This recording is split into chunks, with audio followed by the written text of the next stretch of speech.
নমস্কাৰ ছাৰ বাইদেউসকল, স্বাগতম জনাইছোঁ আপোনালোকক আমাৰ আজিৰ এটা নতুন ভিডিঅ'লৈ। এই ভিডিঅ'টিত আপোনালোকৰ কাৰণে লৈ আহিছোঁ গুণোৎসৱ 2024 সম্পৰ্কীয় এটা গুৰুত্বপূৰ্ণ খবৰ। এই ভিডিঅ'টিত আপোনালোকক জনাম গুণোৎসৱ 2024ৰ কাৰণে গুণোৎসৱ পৰ্টেল কেতিয়া মুকলি কৰা হ'ব।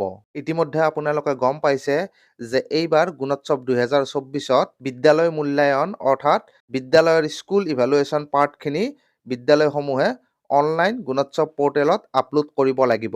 ইয়াৰ পূৰ্বে অনুষ্ঠিত হোৱা গুণোৎসৱসমূহত বিদ্যালয়সমূহে ছেল্ফ ইভালুৱেশ্যনৰ দিনাখন স্কুল ইভালুৱেশ্যনৰ ফৰ্মখন ফিল-আপ কৰি থৈ দিছিল আৰু তাৰ পিছত এক্সটাৰ্নেল ইভালুৱেশ্যনৰ দিনা এক্সটাৰ্নেল ইভালুৱেটৰগৰাকীয়ে বিদ্যালয়লৈ গৈ বিদ্যালয়ৰ বিভিন্ন দিশ পৰ্যবেক্ষণ কৰি বিদ্যালয়ে তেখেতক প্ৰদান কৰা ছেল্ফ ইভালুৱেশ্যনৰ ফৰ্মখন তেখেতে ভালদৰে পৰ্যবেক্ষণ কৰি যদি কিবা এডিট কৰিবলগীয়া থাকে তেতিয়াহ'লে তেখেতে এডিট কৰি তাৰ পিছত ছেল্ফ ইভালুৱেশ্যনৰ OMR শ্বীটখন ফিল-আপ কৰিছিল আৰু তাৰ পিছত স্কুল ইভালুৱেশ্যনৰ সেই OMR শ্বীটখন এটা কনফিডেন্সিয়েল পেকেটত পেক কৰি বিদ্যালয়ৰ পেকেটৰ লগত সেইখনো পঠিয়াই দিয়া হৈছিল। কিন্তু এইবাৰ আপোনালোকে গম পাইছে যে এইবাৰ স্কুল ইভালুৱেশ্যন পাৰ্টখিনি গুণোৎসৱ 2024ৰ পৰ্টেলত বিদ্যালয়ে ছেল্ফ ইভালুৱেশ্যনৰ 2 অথবা 3 দিন পূৰ্বে ফিল-আপ কৰিব লাগিব আৰু তাৰ পিছত এক্সটাৰ্নেল ইভালুৱেটৰগৰাকীয়ে সেইখন পৰ্টেলত ভালদৰে চাই যদি তেখেতৰ পৰ্যবেক্ষণ অনুসৰি কিবা এডিট কৰিবলগীয়া থাকে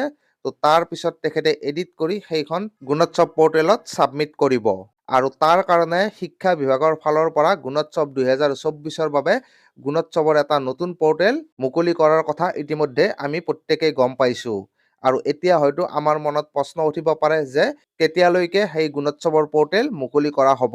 তো ইয়াতে আপোনালোকক জনাব বিচাৰিছোঁ যে যোৱাকালি অৰ্থাৎ 23 ডিচেম্বৰ 2023 তাৰিখে সমগ্ৰ শিক্ষাৰ ফালৰ পৰা এখন বিশেষ চিঠি প্ৰেৰণ কৰা হৈছে আৰু সেই চিঠিখন ইয়াতে স্ক্ৰীনত আপোনালোকে দেখা পাইছে আৰু এই চিঠিখনত গুণোৎসৱ পৰ্টেল কেতিয়াকৈ মুকলি কৰা হ'ব তাৰ স্পষ্ট নিৰ্দেশনা দিয়া হৈছে আৰু এই নিৰ্দেশনা অনুসৰি প্ৰথম পৰ্যায়, দ্বিতীয় পৰ্যায় আৰু তৃতীয় পৰ্যায়ৰ বাবে পৃথকে পৃথকে গুণোৎসৱ পৰ্টেল মুকলি কৰাৰ কথা ইয়াতে কোৱা হৈছে আৰু এই অনুসৰি প্ৰথম পৰ্যায়ত গুণোৎসৱ অনুষ্ঠিত হ'বলগীয়া জিলাসমূহৰ কাৰণে গুণোৎসৱ পৰ্টেল মুকলি কৰা হ'ব 27 ডিচেম্বৰ 2023 তাৰিখে। ইয়াৰে পিছত দ্বিতীয় পৰ্যায়ত গুণোৎসৱ অনুষ্ঠিত হ'বলগীয়া জিলাসমূহৰ কাৰণে গুণোৎসৱ পৰ্টেল মুকলি কৰা হ'ব 3 জানুৱাৰী 2024 তাৰিখে আৰু একেবাৰে শেষত তৃতীয় পৰ্যায়ত গুণোৎসৱ অনুষ্ঠিত হ'বলগীয়া জিলাসমূহৰ কাৰণে গুণোৎসৱ পৰ্টেল মুকলি কৰা হ'ব 30 জানুৱাৰী 2024 তাৰিখে আৰু এই পৰ্টেল মুকলি কৰাৰ পিছত প্ৰতিখন বিদ্যালয়ে গুণোৎসৱৰ প্ৰতিটো পৰ্যায় অনুসৰি নিজৰ বিদ্যালয়ৰ ছেল্ফ ইভালুৱেশ্যনৰ 2 দিন অথবা 3 দিন পূৰ্বে বিদ্যালয়ৰ স্কুল ইভালুৱেশ্যন পাৰ্টখিনি অনলাইন ফিল-আপ কৰি এই পৰ্টেলটিত আপলোড কৰিব লাগিব। তো ছাৰ বাইদেউসকল নিশ্চয়কৈ এটা গুৰুত্বপূৰ্ণ খবৰ। আমি ইমান দিনে ভাবি আছিলোঁ গুণোৎসৱৰ পৰ্টেল কেতিয়াকৈ মুকলি কৰা হ'ব। তো এই ভিডিঅ'টি চোৱাৰ পিছত নিশ্চয়কৈ আপোনালোকে সেই প্ৰশ্নৰ উত্তৰ পাই গৈছে।